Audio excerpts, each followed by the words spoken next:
"You owe us a home," he'd said, his voice low and gravelly, the words laced with an entitlement so thick it coated the air in the living room like dust. I blinked, the sudden shift from the usual droning hum of the television to the sharp focus of his gaze a physical jolt. It wasn't a question, not really. It was a pronouncement, a demand delivered with the unshakable certainty of a man who believed the world was his oyster, and I was simply a pearl he expected to extract. The way he leaned forward, elbows on his knees, eyes narrowed, felt predatory. I felt a familiar knot tighten in my stomach, the one that had resided there for years, a constant companion in this house that was never truly mine. My normal had been a quiet existence, a carefully constructed dam against the unpredictable tides of my stepfather, Robert. He'd married my mother when I was a teenager, a man who seemed, at first, to offer a steady hand. But the steadiness was an illusion, a veneer over a deep-seated belief in his own superiority and a profound lack of empathy. He saw possessions as extensions of his will, and people, especially those he considered beneath him, as tools or obstacles. My mother, bless her heart, had always been a fixer, a mediator, smoothing over his rough edges, attributing his outbursts to stress or misunderstanding. I learned early on to be invisible, to tread lightly, to let his pronouncements wash over me like a storm I couldn't control. The house, inherited from my maternal grandmother, was my sanctuary, a quiet legacy that held a different kind of power, a silent promise. I kept the paperwork meticulously organized, a small, almost unconscious act of self-preservation. There were countless moments, small chips at my resolve, that built the foundation of his audacity. I remembered the time he'd borrowed my college savings. He'd needed to invest in a business venture, he'd explained with a paternalistic pat on my shoulder, promising swift repayment with interest. The venture dissolved into thin air, the money vanished, and my pleas for its return were met with condescending lectures about financial responsibility.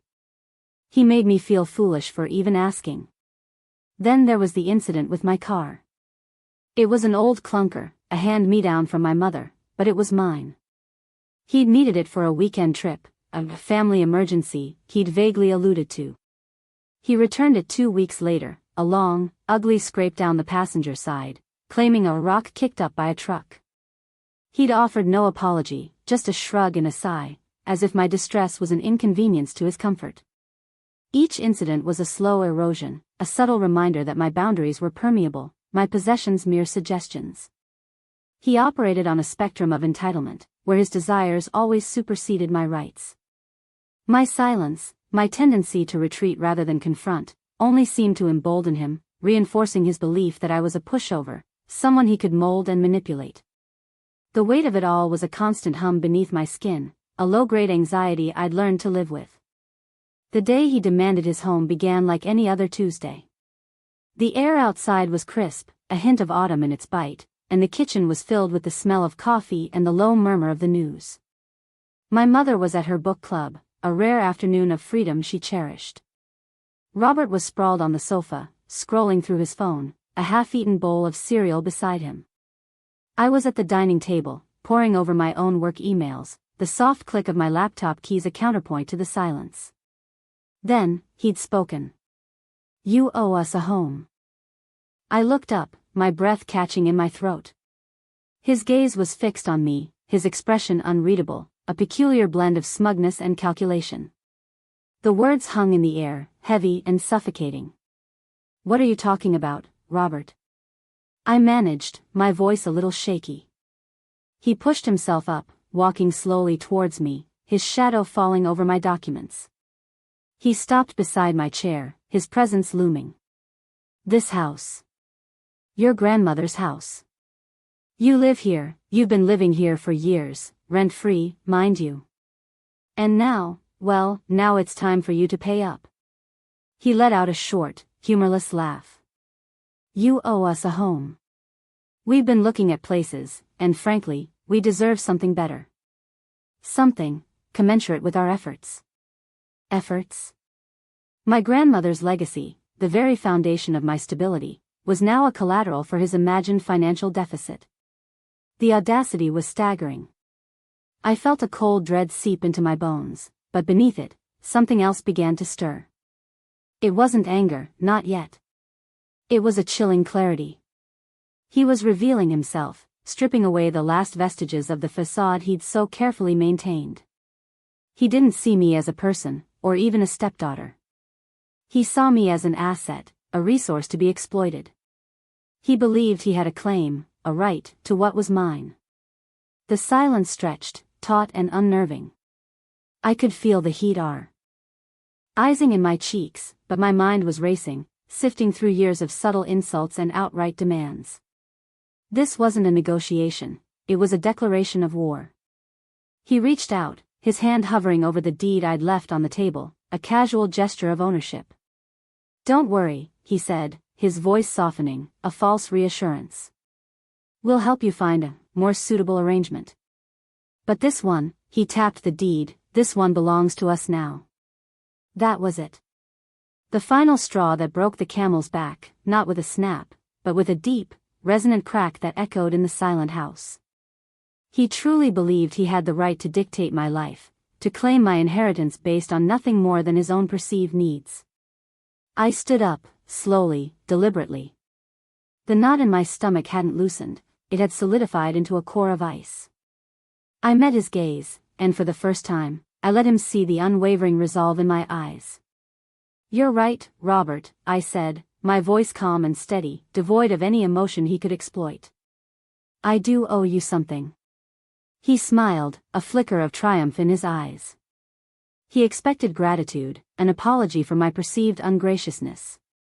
Instead, I walked over to the filing cabinet in the corner of the room, the one I'd organized years ago, a habit he'd always scoffed at. I opened the bottom drawer and pulled out a thick manila envelope. I walked back to the dining table and placed it gently beside my laptop. "I owe you the truth," I continued, my tone even. He frowned, his smug expression faltering. He reached for the envelope, his fingers brushing against the worn cardboard. I stopped him with a raised hand. "No. Not like that. You can read it here, or later. But you need to understand what you've done." I pushed the envelope towards him. He hesitated, then, with a sigh of impatience, pulled out the contents. It was a collection of documents, meticulously gathered.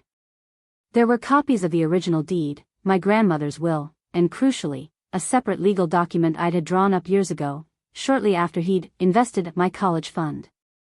It was a notarized affidavit, detailing his predatory lending practices, his pattern of financial exploitation, and my explicit refusal to ever enter into any financial agreements with him. There was also a signed agreement, stipulating that in the event of any disputes regarding my inheritance, my sole discretion was final. And alongside those, a stack of bank statements, showing the careful, deliberate transfer of all my assets, savings, investments, even the small amount I'd inherited from my mother after she passed away, into a trust account, established under my grandmother's will, explicitly excluding any third-party claims, especially those of my stepfather. His face, which had been contorted with anticipation, began to drain of color. The smugness evaporated, replaced by a dawning horror. He flipped through the pages, his hands trembling slightly. The legal jargon, the cold, hard facts, were anathema to his entitled worldview. He looked up at me, his eyes wide, accusatory. "What is this? What have you done?" "I've protected what is mine," I said, my voice still level, but with an underlying steel that was new. "You spoke of debts, of what you felt was owed. And you're right. You owe me. You owe me peace. You owe me the security you tried so hard to undermine." I gestured to the documents spread across the table. "This isn't a negotiation, Robert. It's a statement of fact. You have no claim. You never did." His mouth opened, but no sound came out. The triumphant swagger had completely deflated, leaving him looking hollowed out. The power he'd wielded so effortlessly had vanished, replaced by a frantic desperation. He snatched up another document, a letter from my lawyer, informing him of the trust and the absolute finality of my control over the estate.